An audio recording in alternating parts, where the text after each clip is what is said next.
welcome everyone. I'm Vaughn Mordecai, and welcome to our fireside chat called the AI-powered channel. We're excited to be here. I'm the CRO of Mindmatrix, and I've got an expertise in go-to-market. I'm fascinated with AI, just enough to be dangerous. And I spend most of my days talking about partnerships, which I genuinely love, and I'm really happy to have a chance to moderate this this fireside chat today. With me, I've got two people that I count as friends, and they're experts in AI. They're reshaping channels, partnerships, and they spend a lot of time with this crowd. Particularly around partnerships and marketing. The first person I have with you is Jessica Baker. Her official title, get this, the Chief Innovation Officer at AchieveUnite. It's pretty important. She is my go-to for learning and sharpening the things that I like to learn about AI. And when I have a question, it's typically her that I go to. And then I also have Harbinder Khera on. He's the CEO and founder of Mindmatrix. I work with him every day. He also runs an AI services company. A lot of people don't know that, called XSparks. And personally, I benefit from him because I think that he's probably the most innovative person that I know when it comes to AI and applying that to different things that you wouldn't ever imagine. So let's get into it. Jessica and Harbinder, I'm excited for this conversation. Likewise. Have you guys here. It's funny. I think that the two of you were built for this moment. There couldn't be two better people for this talk and this kind of point in time. And let's chat a little bit about how you got here as experts in AI, and then experts in channel and partnerships as well. Jessica, let's start with you. Tell us a little bit about yourself and how you ended up in this space where you're this cross-section of an AI expert and a channel and partnerships expert. Yeah, everything that I've done has led me to this exact moment so that Harbinder and I can talk about AI together. Favorite things. We've been waiting for this. Exactly. For a long time. So my background has been 100% in the channel, hardware, software, running programs, global companies. And I knew at one point in my career that I needed to switch being just working for a vendor to being able to bring this to a lot of different vendors. And that's sort of when AchieveUnite was born. We've been doing this now for 10 years. The first 6 years of that journey, I was working with all of our bigger clients, doing strategy, program development, operational scale, but it all changed for me in November of 2022. So what happened in November of 2022? ChatGPT.com came onto the World Wide Web, and I was one of the first 1 million adopters with that platform. I wrote my first blog on the AI-driven channel in February of 23, and I haven't looked back since. I love that I get to take my experience and my love of the channel and partners and ecosystems, and I get to wrap this really cool technology around it. So I spend my day talking to people about how we can bring AI into their world, whether it is I'm talking to a channel chief and we want to talk about their team, or we want to talk about their operations, or we want to talk about their partners. There's so many different angles that you can go, and AI is definitely the thing that we're all going, like it or not. This is the train, and I'm here for it. And hopefully it's not a train wreck. No. It's funny how few people really have this figured out yet. Okay, so Harbinder, same question. Give us an overview of who you are, how you got here, your AI background. I find this fascinating with you. So why don't you give us a quick rundown? Sure. As you guys know, I started Mindmatrix almost 29 years ago, during .com days. So I made a transition from .com to .ai personally, but first time I got exposed going back 34 years ago when I started to take a computer science class at CMU in AI.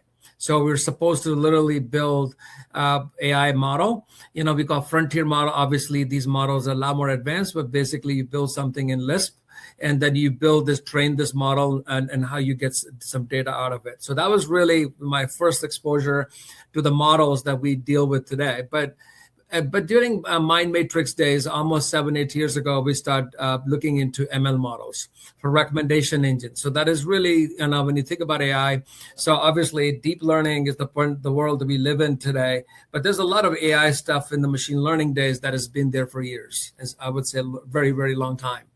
So, and we all saw that during Netflix and we all recommendation engines. So that is really, we start looking into machine learning.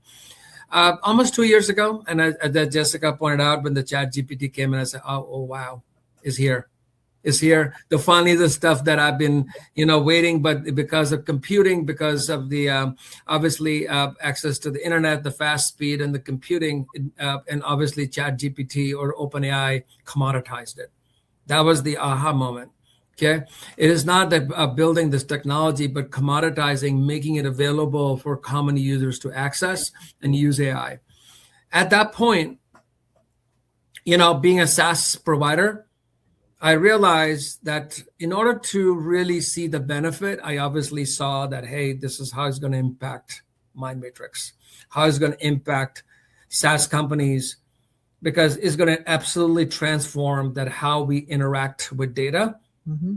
And then start realizing that, hey, the intelligence actually sits in the unstructured data format. So, and at that moment, I kind of personally made my own personal objective that, hey, we need to transform the Mindmatrix, but also we need to create a framework, and we call this as AIOS. AI is the operating system, though you can literally run your entire business on top of AI. That was really the 2 years ago. I said, hey, we need to transform our business. And if you think about from a partner enablement perspective, the big part here is it really touches the, partner marketing, sales enablement, operations enablement. When you think about, as a platform, we're touching influencers, the internal teams, the CAMs, and everybody. It is really coming down to revenue orchestration. Yeah, I would agree with that wholeheartedly. Now, go ahead. Jessica, when we sit there and consult with the industry and whatnot, there are a lot of things that come up. People are talking about enablement. They're talking about partner activation. Harbinder just alluded to revenue orchestration or even partner ecosystem orchestration. When you look at this and you look at kind of the big picture of AI, what's the biggest trend that you're seeing right now when it comes to channel enablement in this kind of AI driven world, or channel activation? I mean, take your choice.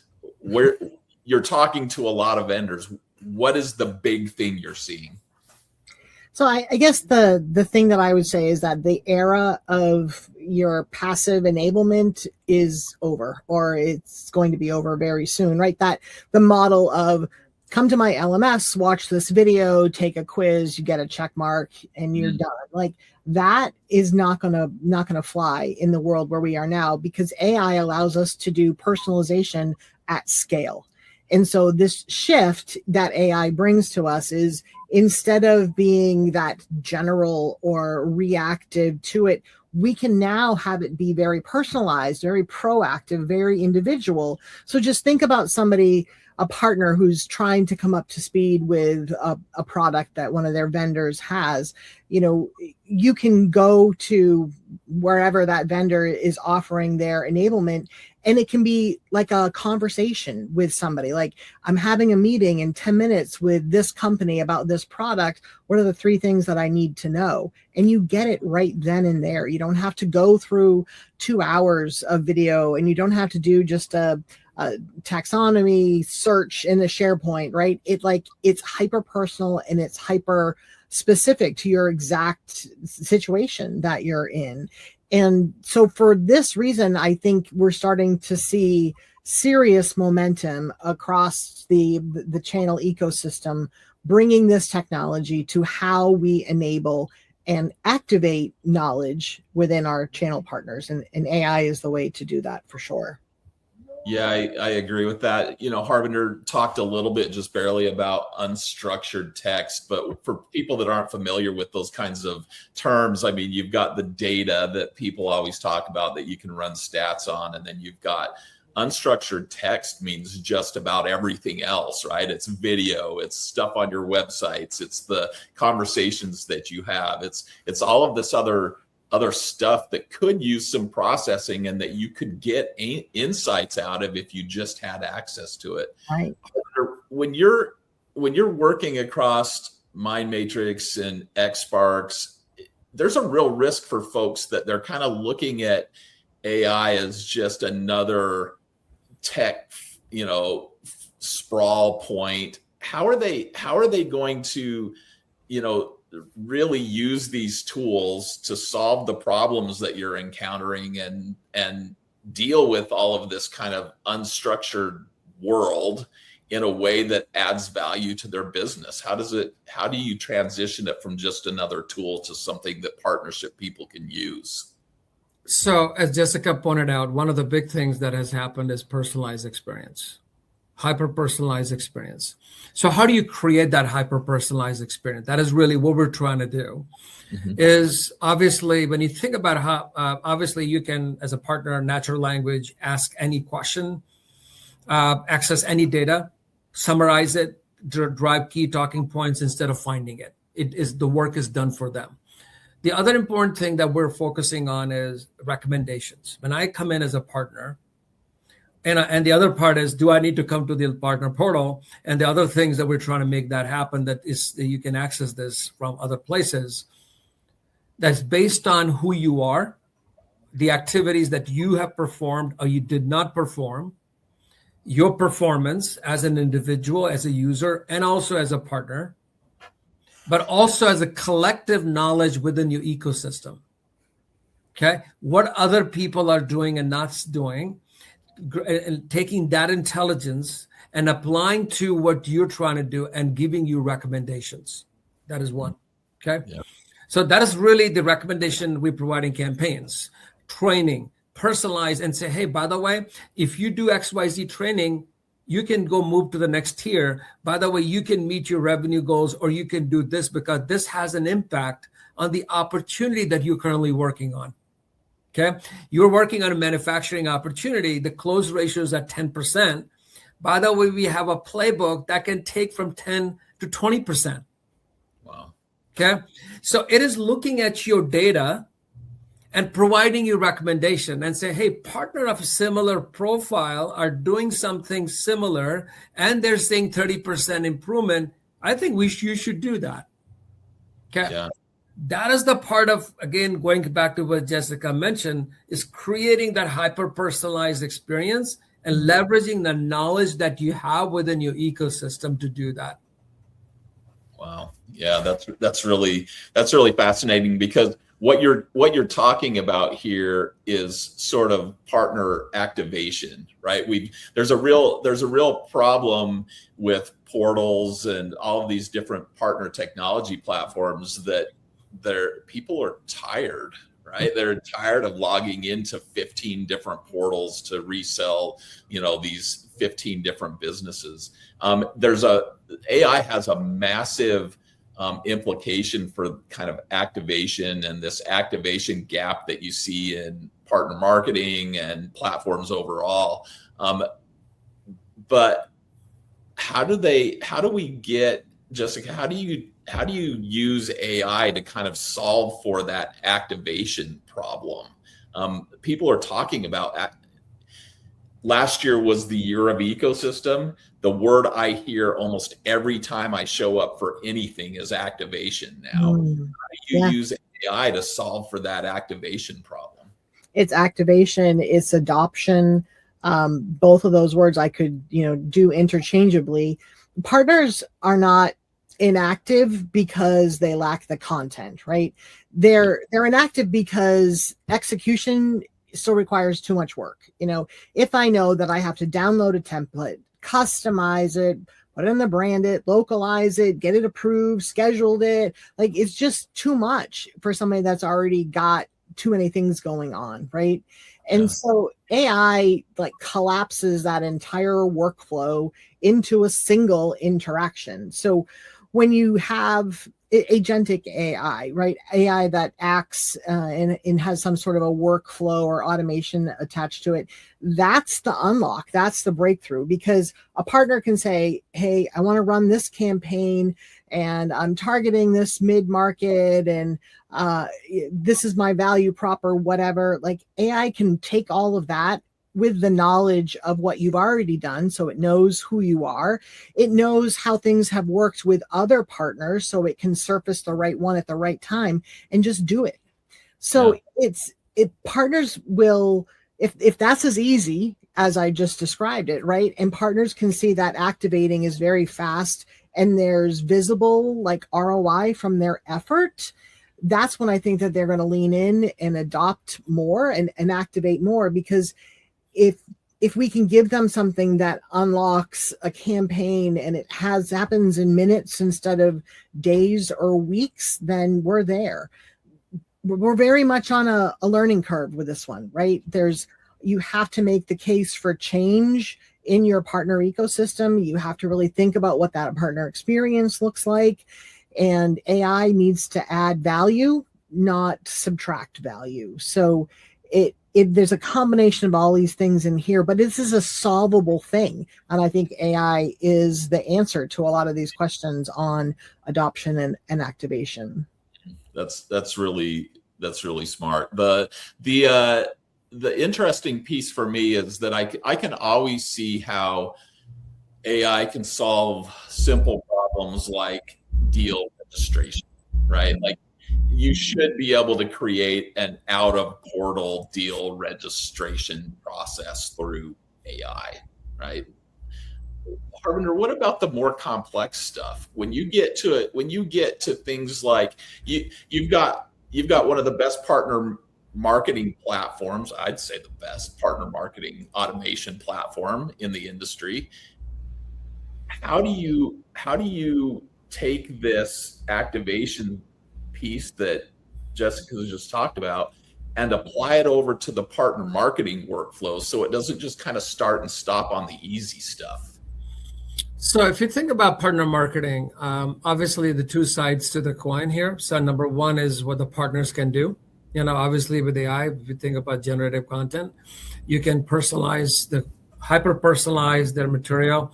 For example, we'll be trying to make it like an easy button, that we can crawl partners' website. That's what we're doing, is we're grabbing all their partner persona, the colors, the brand, the messaging. So we're building partner DNA. Okay. Now using partner DNA, now we're personalizing the content. Okay. So it goes beyond simple co-branding. Yep, we did stick your logo there and your email address at the bottom of your document. There we go. It's done. It goes beyond that to something more. So yes, that is one side of the problem. Then obviously helping the content creators, the baseline content creators, the partner marketers, how easy it is for them, number one, to create content from PDFs and documents at the click of the button, because they're actually getting a lot of that information on their product marketing teams, product teams in PDFs and videos. And they say, hey, build a campaign for the partners. So that should be an easy button for them to create it. And then also an easy button for them to translate in 30, 40 languages, okay, and deploy it. So creation of baseline content, translate and deploy. Now, let's say this is, we're doing it. And what the biggest problem here is not that. The problem is partners are not logging into the portal. Right. Okay. We may have all the fanciest tools and we have been working on for 28 years. Somebody will say, our partners are not even logging into the portal. What should we do? Okay. Yeah. So we had to think about bigger problem, because you may have all the tools that do all the fancy work. So obviously that all of us, that our big push is that how we can push this technology and tools to partners' environment. Okay, so they can easily access from Outlook. They can easily access, let's say we talk about Claude, they can access that stuff from Claude and execute, because that is the place they're going to. Yeah, it's operating like you use your normal operating system. You don't have to think about it, and it operates in the background, and it's just part of your everyday process. That's right. I think if you're a partner and say you have 15, 20, 25 or more relationships with vendors, right, that fill out your line card, that is a portal for every single one of those relationships. And AI has the ability to be able to collapse that into a single pane of glass, as what they used to say, right? So yeah. With a lot of the connectors that you have now and MCP servers and things, like, there's a point in the future when we can start to see, all right, here's my one pane of glass, and I'm saying, here's the deal registration that I want to make, and it involves these 3 players, and I'm going to federate out to all of them in their respective portals. And you actually don't have to log into anything. If we can stick this technology right in the middle of the workflow that our partners are already in, that's when we really get some big adoption, and the needle moves quite a bit. Yeah, that's really interesting. I had a surreal experience about a month ago where we were presenting some AI stuff to a potential client, and he turned to us and said, "What is this doing for our partners? What's the benefit for our partners, and what's the benefit for our account managers?"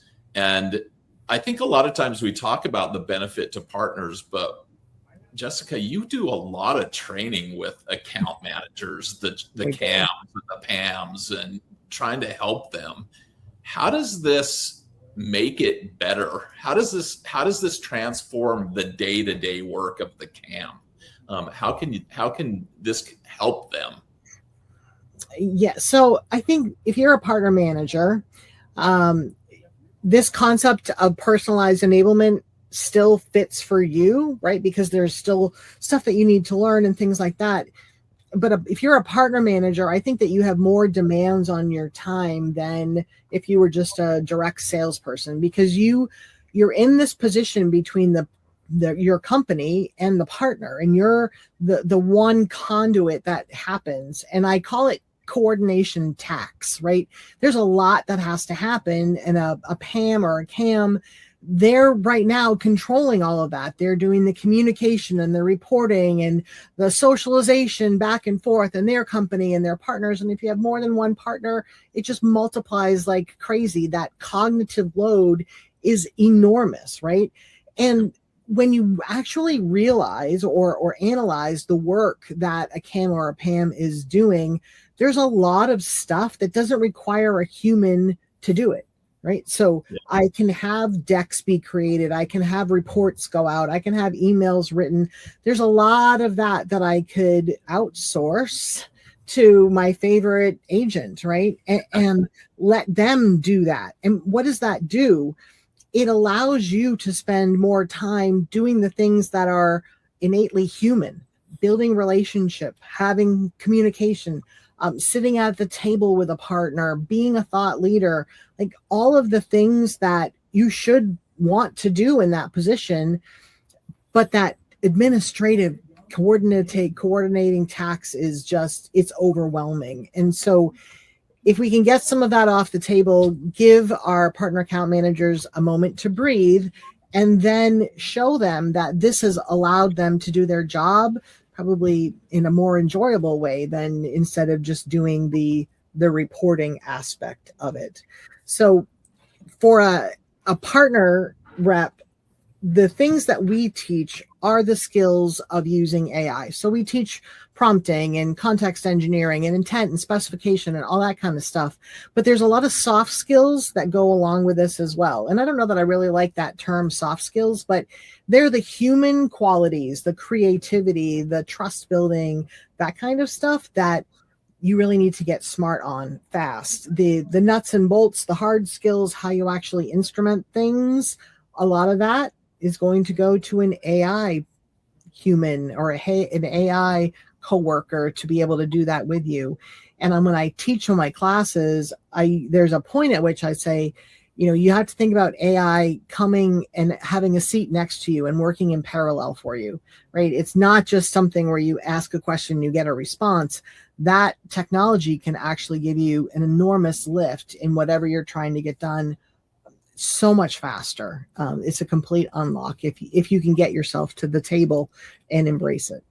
I remember you telling me one time the proportion of companies that were seeing employees submarine their AI, their AI initiatives, right? And what you're saying is that treat this like, don't be threatened by it. Treat it like a digital twin and use it to actually help you do your job better rather than feeling like it's going to replace you. When you look at mankind, right? Every time there was some kind of major advancement that has happened, you can talk about the automobile, you can talk about the mobile phone, whatever it is that you want to talk about. It takes a while for everybody to kind of get used to this new way of working, but eventually we get there. I think AI has had a lot of false starts in the last 4 years. People ran to it and then they were not allowed to use it. Companies came down very hard. If you use this, we'll fire you, kind of thing. And so of course people get nervous and anxious and, oh my God, AI is going to take my job. And so in order to create that almost psychological safety place where they can come and learn and understand, focus a lot on that, because I think that allows people to overcome their own fears and they can then be in control, take that power back and actually learn how to use it so that you're not the person, mailing a letter in an emailed world, right? You want to be the leader in all of that. Yeah, that's true. Okay, we're running out of time here. I've got one question for you, Harbinder, and then we're going to wrap this up. Harbinder, you're a serial entrepreneur. You're great at creating these innovative businesses. But let's talk about the money. Okay, ROI around AI and partner marketing and attribution and all these things that go into both marketing and AI and how this all gets executed. How do you connect AI and partner marketing to the pipeline and attribution and things like that? What's your view on this? How people struggle with attribution right now, and AI should make it easier, not worse. So ROI and partner marketing, justification is an age-old problem. It's not something we started to talk about today. Right. But AI, I think the important part is how do you blend in the revenue your sales is generating? How do you blend in with the partner marketing stuff that people are doing locally? So partners are responsible, as an example, deal registration, opportunity creation, closing deals. How our partner marketing has a direct impact on that, or they're influencing that decision. Okay, so that's number one. So how you can quantify and measure that, that is the couple of ways within our AI or non-AI tools that we have put in place that allows you to do that. So one simple example is like you basically tie in the deal reg data and partner opportunity data. So basically, let's say you register an opportunity for company A. You can go back into that partner ecosystem without violating personal information or any other GDPR, CCPA rules, and see if that domain ever got any email or social or any influence on that, or was any lead created in the ecosystem within the partner's domain. If the answer is yes, you can bucket as a direct impact or influence depending upon how the lead came into the system. Okay, as an example. Okay, or if the corporate is doing account-based marketing to all the bunch of accounts, because it's not just the from that perspective, where there was a webinar done with the leads created. So you tie in all the lead account data in the ecosystem with the sources, and really coming back to the attribution with the opportunity and the revenues that actually were able to close at the end of the day. Okay, that is one. Yep. Second part is the MDF. where we BDF, MDF, we call it, we, spend a lot of money doing it. How do we measure the performance of this?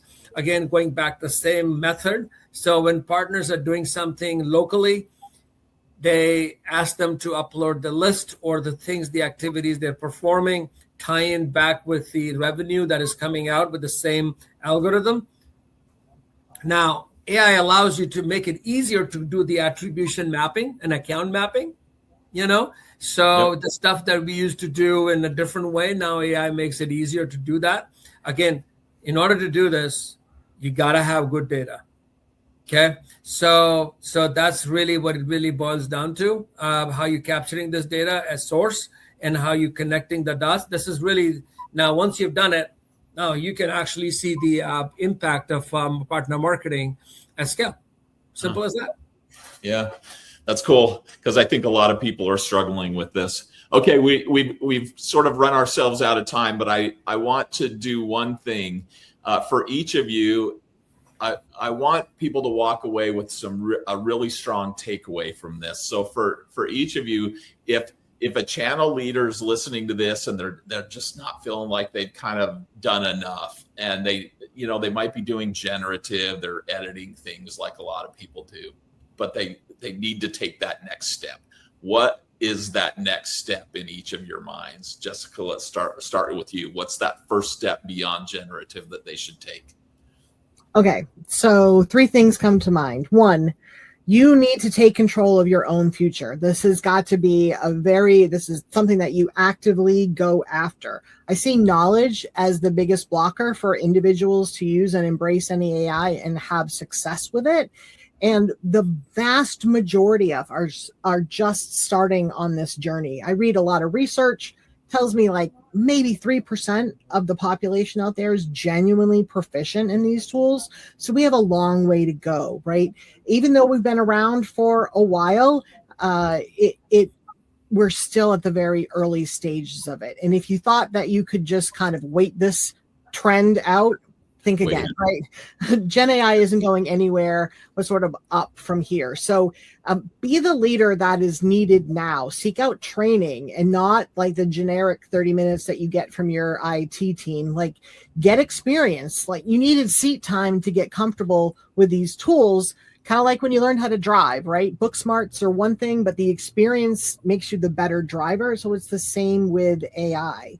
And the tools only deliver on their promise if your CAMs know how to use them, and your partner marketing team is aligned with the new workflows, and leadership is measuring the right outcomes, right? There's a lot. AI programs that fail almost always fail, not because of the technology, but because of the change management side.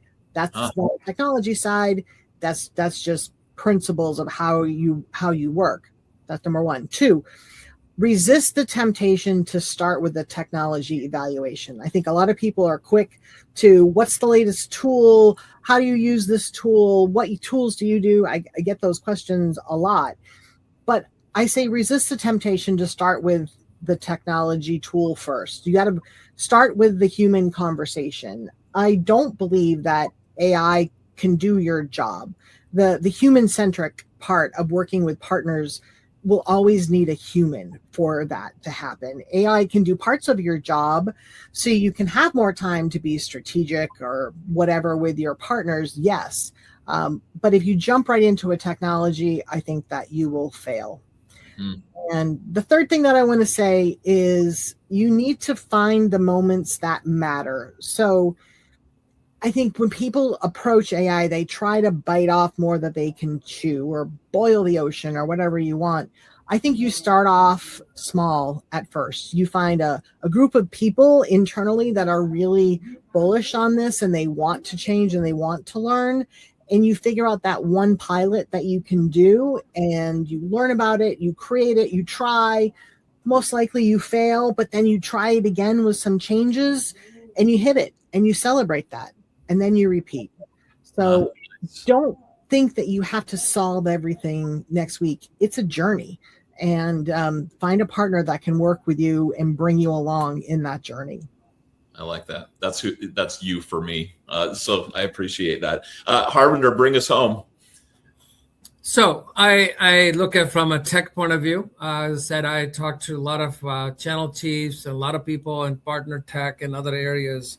The biggest thing is, it's a game of data. Anything we do, partner ecosystem, how do you get access to the data that you can use in a meaningful way to make good decisions?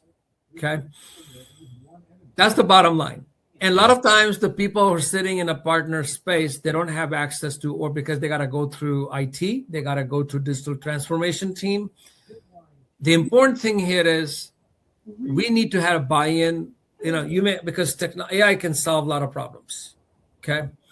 And so they make a list of use cases, sitting on the other side, who's a partner tech provider. Literally, what I see today, you can solve a lot of your partner marketing, partner enablement, partner operational issues using AI. And the roadblock is, yes, you got a list of use cases, you got a technology, but now how do you go about doing it? Because the IT department says, hey, you can access XYZ data. We won't let you access it. We have our own policy. We have AI stuff that you got to go through. And by the way, there's no budget for this. We're using XYZ. Boom. End of everything. There's now things go into crawl mode. So you need to work with your IT and digital transformation team, take your vision, ideas, and the data that you need, get them involved, because once you have them, I would say you can make wonders out of this data. Okay. So define, and as I said, one is this is the data digital transformation data part of it. Then as Jess pointed out, it's the top down, change your process. You can slap AI on existing business process. You need to rethink it. It's a people issue. A lot of times the change management is not easy. As Jeff pointed, this is something, there are a lot of AI killers in the business. So you got to be thinking about them, getting them educated, getting them involved. There's actually a different word for it. I was not trying to read, but there are. So you got to think about everybody. Again, change management is huge, huge, huge, huge. Process redefining. And then obviously once you have it, how to use it. That's the key at the end of the day. All right.